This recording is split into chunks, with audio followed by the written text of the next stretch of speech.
Welcome back on inside with prime. हमारे साथ मौजूद है सरदार उस्मान अली खान।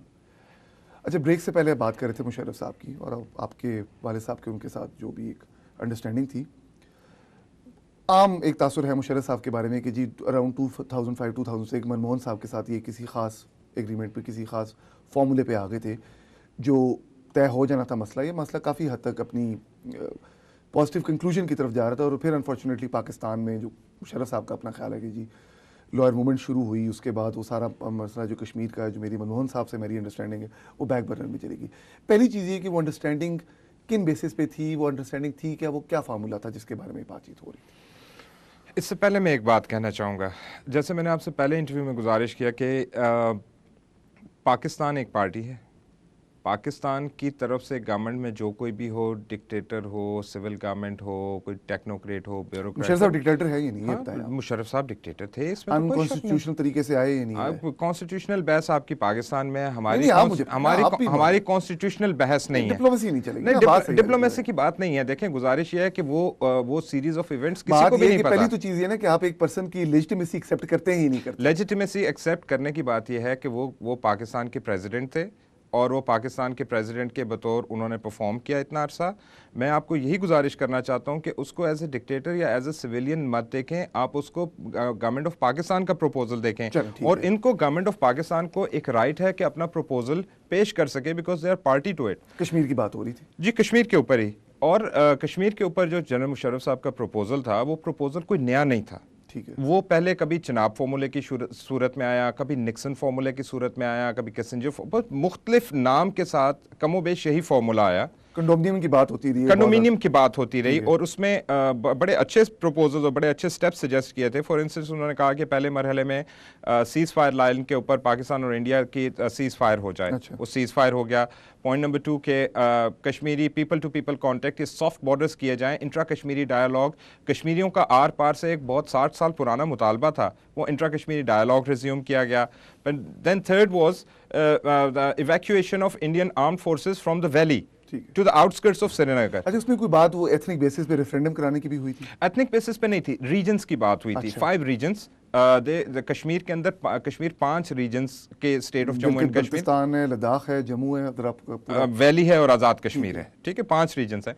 तो उन्होंने कहा था कि इन 5 रीजन्स को एक सेल्फ गवर्नेंस दे दी जाए और इनको एक स्टेटस दे दिया जाए और इन 5 रीजन्स के ऊपर एक यूरोपियन पार्लियामेंट की तर्ज पे जम्मू एंड कश्मीर की एक यूनाइटेड पार्लियामेंट फॉर्म कर दी जाए और इसको 5 साल, 10 साल, 15 साल इसको कैरी ऑन करने दिया जाए। And this was part of confidence building measure. ठीक है, it was not a solution. Okay, ठीक है। और फिर जब आपके पाकिस्तान, इंडिया और कश्मीरियों के दरमियान इस तरह का कॉन्फिडेंस लेवल बिल्डअप हो जाता है तो then you come to a conclusion या फिर किसी सोल्यूशन की तरफ जाएं। अभी ट्रस्ट डेफिसिट है पाकिस्तान और इंडिया के दरमियान। ईयू स्टाइल पार्लियामेंट में इंडिया का क्या रोल होना था? ईयू पार्लियामेंट में किसी का कोई रोल नहीं होना था। ईयू स्टाइल पार्लियामेंट में कश्मीरियों को the thing was self rule.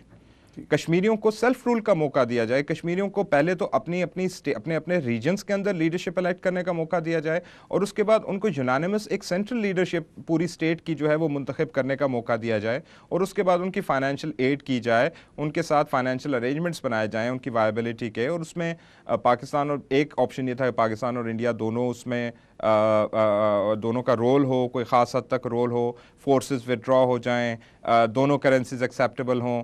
कुछ लोग ये कहते थे कि यूनाइटेड नेशंस के सिर्फ ट्रूप्स जो हैं वहाँ पे डिप्लॉयड हों। तो इस तरह की बात, वो एक अच्छा फार्मूला था और उस फार्मूले के नतीजे में कश्मीरियों को थोड़ा बहुत रिलीफ ज़रूर मिला। लेकिन देखें, जब एक प्रोसेस की आप बात करते हैं और प्रोसेस बीच में रुक जाए और वो अगले स्टेप्स पे नहीं पहुँच पाता तो आप उसके फेलियर या आप उसकी सक्सेस की बात कर भी नहीं सकते। अच्छा, मुशर्रफ साहब की आपने ये बात कर दी कि जी वो एक बात हो रही थी, उसमें सारा। अब मुझे अब ये बताइएगा कि कारगिल का जो कॉन्फ्लिक्ट है उसने, और वो अगेन दोनों साइड्स की अपनी अपनी स्टोरी है, मियां साहब की अपनी स्टोरी है, मुशर्रफ साहब की अपनी स्टोरी है, लेकिन आप क्या समझते हैं कि कारगिल के इशू ने कश्मीर के इशू को किस हद तक इफेक्ट किया है? कारगिल वॉर ने बड़ा पॉजिटिव इफेक्ट किया, बहुत पॉजिटिव, बहुत पॉजिटिव इफेक्ट किया। मिलिटरीली देखें, पाकिस्तान की एक विन थी। पाकिस्तान की एक विन थी। जी, ये आप किस तरह कह सकते हैं? पाकिस्तान की विन इस तरह थी कि पाकिस्तान ने देखे श्रीनगर के ऊपर कब्जा नहीं करना था। अगर आप उसको स्ट्रेटेजिकली देखें, नक्शे के ऊपर देखें, तो जो रास्ते थे, जो सड़कें थी जो उन्होंने ब्लॉक करनी थी, जो सियाचिन का रूट ब्लॉक किया था, जो ले कारगिल का रूट ब्लॉक किया था, वो it was just a message. 65 में भी ऑपरेशन जिब्राल्टर का मकसद कश्मीर पे कब्जा करना ही था। अब 65 में ऑपरेशन जिब्राल्टर बिल्कुल और उसके डायनामिक्स थे, इस ऑपरेशन के, कारगिल ऑपरेशन के बिल्कुल और डायनामिक्स थे। मैसेज क्या डिलीवर करना चाह रहे थे? मैसेज जो डिलीवर करना चाहते थे कि आप, इंडिया जो है पाकिस्तान को मिलिटरली विन ओवर नहीं कर सकता अगर कन्वेंशनल वॉरफेयर में पाकिस्तान है स्टिल जो है उसकी जो इंडिया ने कन्वेंशनल वॉरफेयर की धमकी लगाई थी तो पाकिस्तान ने सरेंडर किया। नहीं, पाकिस्तान ने सरेंडर इस बात पे नहीं किया था। पाकिस्तान ने सरेंडर इस बात पे किया था कि पाकिस्तान की एक बात तो ये कि एक पॉलिटिकल आप उसको कह सकते हैं कि शिकस्त थी, लेकिन उसके साथ साथ इस बात को बिल्कुल नज़रअंदाज नहीं करना चाहिए कि चाइना समेत पाकिस्तान के तमाम दोस्त बैकआउट कर गए थे। तो बैकआउट कर गए थे, सवाल आपसे ये है। बैकआउट कर गए थे जिस भी सिचुएशन में बैकआउट कर गए थे। बात ये ना कि हम जिस भी सिचुएशन की बात क्यों करते हैं, वो उस जिस भी सिचुएशन को डिस्कस करना चाहिए। क्यों कर गए? और देखें उस सिचुएशन में जिसमें बैकआउट कर गए, मतलब आप एक तरफ ये भी कह रहे हैं कि वो मिलिट्री वाइज वो विन थी, बिल्कुल मिलिट्री। आप ये भी कह रहे हैं कि उससे हमारी फौज का मोराल भी बुलंद हुआ है। 1200-1300 हमारे जो फौजी उनकी शहादत भी उस में हुई है और पाकिस्तान ने इवेंचुअली बैक ऑफ भी किया है। वो टेरिटरी भी पाकिस्तान ने सरेंडर की नहीं, वो टेरिटरी पाकिस्तान की थी नहीं जो सरेंडर की है। पाकिस्तान की वो टेरिटरी थी नहीं। पाकिस्तान, मैं वही आपसे गुजारिश कर रहा हूँ कि पाकिस्तान की वो टेरिटरी नहीं थी। चलें कारगिल को कश्मीर से लिंक करें, सक्सेस किस तरह? मैं आपको वही बता रहा हूँ कि आप उसके बाद कारगिल के बाद के आप हालात में जितना आप देखते हैं, उसके बाद फौरी तौर पर कश्मीर इशू के ऊपर एक breakthrough, one after another, एक डायलॉग, दूसरा डायलॉग, तीसरा dialogue between Pakistan and Indian leadership, और उसके नतीजे में ये आखिर में 2003 में आके तो ये जो सीज फायर हुआ, और उस सीज फायर के नतीजे में पाकिस्तान कश्मीरियों का जो इंट्रा कश्मीरी डायलॉग और पीपल टू पीपल कॉन्टेक्ट जो है वो रिज्यूम हुआ। ये सारे स्टेप्स उसके साथ एसोसिएटेड हैं, चूँकि पाकिस्तान हिंदुस्तान के ताल्लुकात जो हैं वो कारगिल के बाद बड़े मखदूश हो गए थे, लेकिन उसके बावजूद दोबारा शुरू हुए, और शुरू कश्मीर इशू से हुए। सो इसका मतलब यह है कि कश्मीर इशू दोबारा हाईलाइट हुआ कारगिल इशू के बाद। So this is how I think. आपको पता है कि पाकिस्तान में एक आम जनरल इंप्रेशन क्या है कि लोग कश्मीर के हवाले से, अब तो हम अपने पीटीवी के ज़माने की बात करूं जब एक सरकारी स्टेट चैनल होता था, अब तो खैर पाकिस्तान में मीडिया भी काफ़ी उसका अहम कलीदी मतलब रोल हो गया जब से मीडिया प्राइवेटाइज हुआ है। लेकिन इस वक्त भी पाकिस्तान में एक आम जनरल इंप्रेशन पाकिस्तानी पब्लिक में कश्मीर के बारे में है। कश्मीर की न्यूज़ जब चल रही हो तो नॉर्मली चैनल ही चेंज करते हैं कि हाँ जी वही इंडियन जहरियत की बात हो रही है, 4 कश्मीरी मुजाहिदीन जो है उनकी शहादत हो गई है, बंदे जो हैं वो मर गए, ये हो गया वो हो गया। मतलब उसको एक इशू की सिग्निफिकेंस अब वो आप इंटरनेशनली तो एरिना में छोड़ दी, इवन पाकिस्तानी पब्लिक के नज़दीक भी शायद नहीं रही है। किसको ब्लेम करेंगे हम इन चीज़ों के लिए? मुख्तलिफ हालात हैं इसमें ब्लेम करने के, और मेनली इसमें यकीनन फेडरल गवर्नमेंट की थी। कश्मीर के ऊपर ये कहा जाए कि कोई पॉलिसी, कोई क्लियर कट पॉलिसी है पाकिस्तान गवर्नमेंट की, तो वो नहीं है।